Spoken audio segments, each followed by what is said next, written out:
누가복음 14장. 바리새파 지도자의 집에서의 예수. 안식일에 예수께서는 음식을 드시러 한 바리새파 지도자의 집으로 들어가셨습니다. 그때 사람들은 예수를 가까이에서 지켜보고 있었습니다. 예수 앞에서는 수종병 환자가 있었습니다. 예수께서 바리새파 사람들과 율법학자들에게 물으셨습니다. 안식일에 병을 고치는 것이 옳으냐, 옳지 않으냐. 그러나 사람들은 입을 다물고 있었습니다. 그러자 예수께서 그 사람을 데려다가 병을 고쳐주고는 돌려보내셨습니다. 그러고 나서 예수께서 그들에게 물으셨습니다. 너희 중 누구든지 자기 아들이나 소가 우물에 빠지면 안식일이라도 당장 끌어내지 않겠느냐? 사람들은 아무 대답도 할 수 없었습니다. 예수께서 초대받은 손님들이 윗자리를 고르는 것을 보시고 초대받은 사람들에게 이런 비유를 들려주셨습니다. 결혼잔치에 초대받으면 윗자리에 앉지 마라. 혹시 너보다 더 높은 사람이 초대받았을지 모른다. 만약 그렇다면 너와 그 사람을 모두 초대한 그 주인이 다가와 이분에게 자리를 내드리십시오 라고 할 것이다. 그러면 너는 부끄러워하면서 끝자리로 내려가 앉게 될 것이다. 그러므로 초대받으면 끝자리에 가서 앉아라. 그러면 주인이 와서 친구여 이리 올라와 더 나은 자리에 앉으시오 할 것이다. 그렇게 되면 다른 모든 손님 앞에서 내가 높아질 것이다. 자기를 높이는 사람은 낮아지고 자기를 낮추는 사람은 높아질 것이다. 그때 예수께서는 초대한 주인에게 말씀하셨습니다. 점심이나 저녁을 베풀 때 친구나 형제나 친척이나 부유한 이웃을 초대하지 마라. 그렇게 하면 그들이 너희를 다시 초대해 갚을 수 있기 때문이다. 오히려 잔치를 베풀 때는 가난한 사람들과 지체에 장애가 있는 사람들과 다리를 저는 사람들과 보지 못하는 사람을 초대하여라. 그리하면 내가 복받을 것이다. 그들이 내게 갚을 것이 없기 때문이다. 의인들이 부활할 때 내가 갚음을 받을 것이다.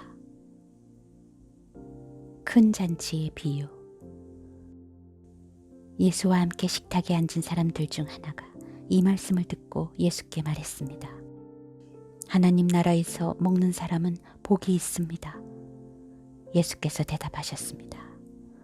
어떤 사람이 큰 잔치를 준비하고 손님들을 많이 초대했다. 잔치가 시작되자 그는 종을 보내 자기가 초대한 사람들에게 이제 준비가 다 됐으니 오십시오 했다. 그러나 그들은 한결같이 핑계를 대기 시작했다. 어떤 사람은 내가 이제 막 밭을 샀는데 좀 가봐야겠습니다. 부디 양해해 주십시오 하고, 다른 사람은 내가 황소 5쌍을 쌌는데 어떤지 가보는 길입니다.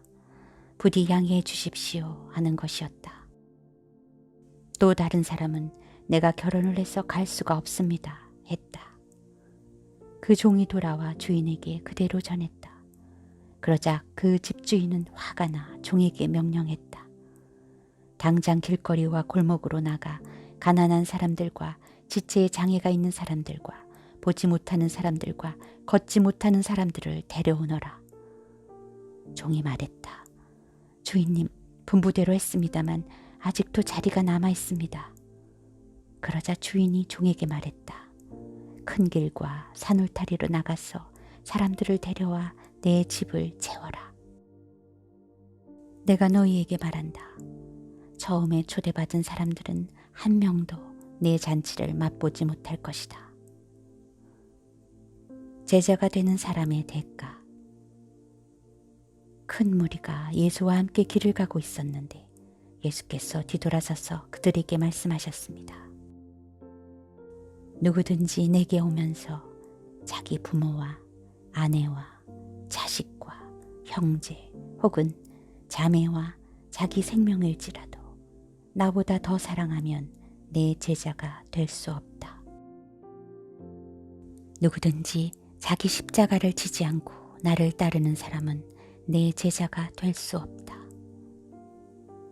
너희 중 어떤 사람이 탑을 세우려 한다고 하자. 그러면 먼저 자리에 앉아 완공할 때까지 어느 정도 비용이 드는지 계산해 보지 않겠느냐? 만약 기초만 잘 닦아놓고 일을 마칠 수 없다면 보는 사람마다 비웃으며 말할 것이다. 이 사람이 짓기를 시작만 하고 끝내지는 못했구나. 또 어떤 왕이 다른 나라 왕과 전쟁하러 나간다고 하자. 그가 먼저 자리에 앉아 1만 명의 군사로 2만 명의 군사를 이끌고 오는 왕을 대항할 수 있을지 생각해 보지 않겠느냐? 만약 승산이 없다면 그가 아직 멀리 있을 때 사신을 보내 화친을 청할 것이다. 이와 같이 너희 가운데 누구든지 자기 소유를 다 포기하지 않으면 내 제자가 될 수 없다. 소금은 좋은 것이다. 그러나 소금이 짠맛을 잃으면 무엇으로 다시 짜게 하겠느냐? 그것은 땅에도 거름에도 쓸모가 없어 밖에 내버려진다. 귀 있는 사람은 들으라.